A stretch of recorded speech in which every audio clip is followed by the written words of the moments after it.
आखिर क्यों ये अपाहिज आदमी इस प्रेग्नेंट औरत को किडनैप कर लेता है, आइए देखते हैं।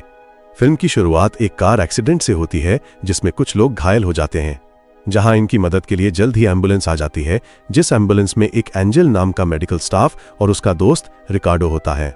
मूवी में आगे हमें पता चलता है कि एंजल को एक बुरी आदत है, वो ये कि ये एक्सीडेंट में घायल हुए लोगों की महंगी चीजों को चुरा लेता है। इसके बाद आगे हमें एंजल की पर्सनल लाइफ को दिखाया जाता है, जहां ये अपनी गर्लफ्रेंड वनेसा के साथ रहता है।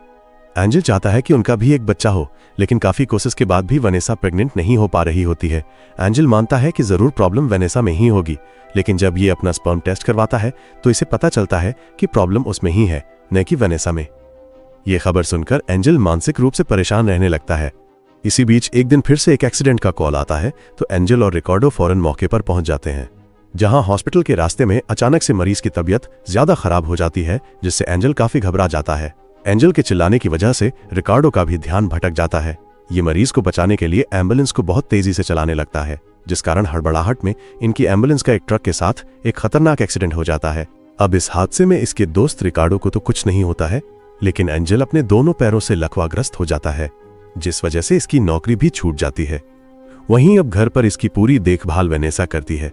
खुद को जल्दी ठीक करने के लिए ये रिकवरी ट्रेनिंग भी लेने लगता है, लेकिन लकवाग्रस्त होने की वजह से इसका स्वभाव चिड़चिड़ा हो जाता है। इसके साथ साथ ये हर समय वनेसा पर शक करने लगता है, क्योंकि इसे लगता है कि उसकी गर्लफ्रेंड का किसी दूसरे लड़के के साथ चक्कर चल रहा है, जिस वजह से ये वनेसा के फोन को हैक कर लेता है। ये वनेसा की हर बात, हर मूवमेंट को लैपटॉप से ट्रैक करने लग जाता है। परंतु एक दिन वनेसा को पता चलता है कि एंजल ने उसके फोन को हैक किया हुआ है, जिस कारण वनेसा एंजल को छोड़कर चली जाती है। जहां वनेसा के उसे छोड़ जाने के कारण एंजल बिल्कुल टूट जाता है। अब वनेसा के जाने के बाद एंजल अकेले ही रहने लगता है। ऐसे ही कई महीने बीत जाने के बाद एक दिन ये वनेसा को अपने दोस्त रिकार्डो के साथ देखता है, जहां इसे पता चलता है कि वनेसा प्रेग्नेंट है और जो बच्चा उसके पेट में है वो उसके दोस्त रिकार्डो का है, जिस वजह से एंजल अब वनेसा और अपने दोस्त रिकार्डो से बदला लेने का प्लान बनाता है, जिसके लिए ये सबसे पहले अपने पुराने साथी से बेहोशी के इंजेक्शन खरीदता है। फिर ये एक दिन वनेसा से मिलने जाता है।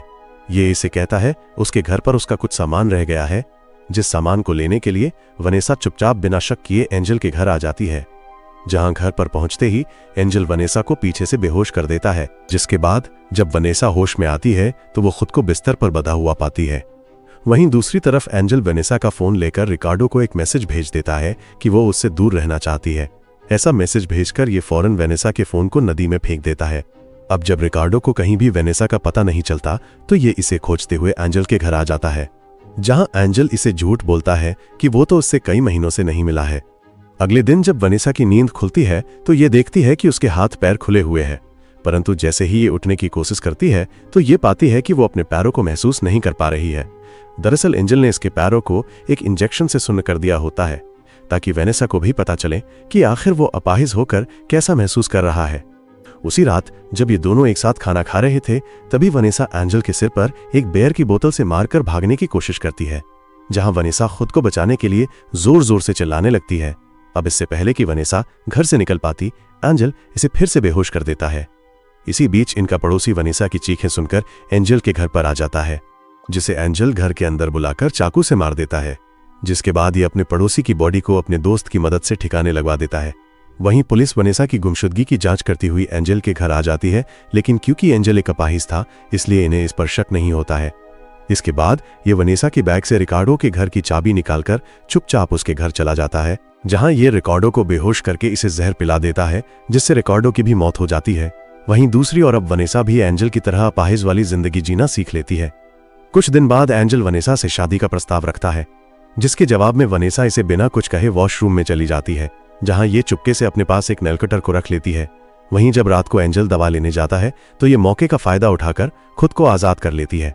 हालांकि इसके पैर अब भी सुन्न होते हैं, ये धीरे धीरे किसी तरह सरकते हुए बाहर निकलती है, लेकिन उसी समय एंजल भी वापस लौट आता है। ये वनेसा को सीढ़ियों से गिरते हुए भी पकड़ लेता है। अब वनेसा खुद को बचाने के लिए अपनी जेब में छिपाया हुआ स्क्रू ड्राइवर निकालती है, जिस स्क्रू ड्राइवर को ये एंजल के शरीर और हाथ में मारकर ये इसे कई मंजिल ऊपर से नीचे गिरा देती है। फिल्म के अंत में हमें दिखाया जाता है कि इतने ऊपर से गिरने के कारण एंजल अब पूरी तरह से लकवाग्रस्त हो चुका है।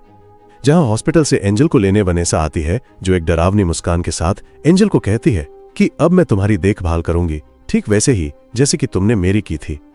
फिर सीन चेंज होता है और हमें वनेसा को एंजल की व्हीलचेयर को धीरे धीरे अस्पताल से बाहर ले जाते हुए दिखाया जाता है। दोस्तों, क्या लगता है वनेसा अब वही करेगी जो एंजल ने उसके साथ किया था, या उसका बदला कुछ और भी खौफनाक होगा? ये तो वक्त ही बताएगा। लेकिन आप सब ऐसे और मूवीज के लिए चैनल को सब्सक्राइब कर लें।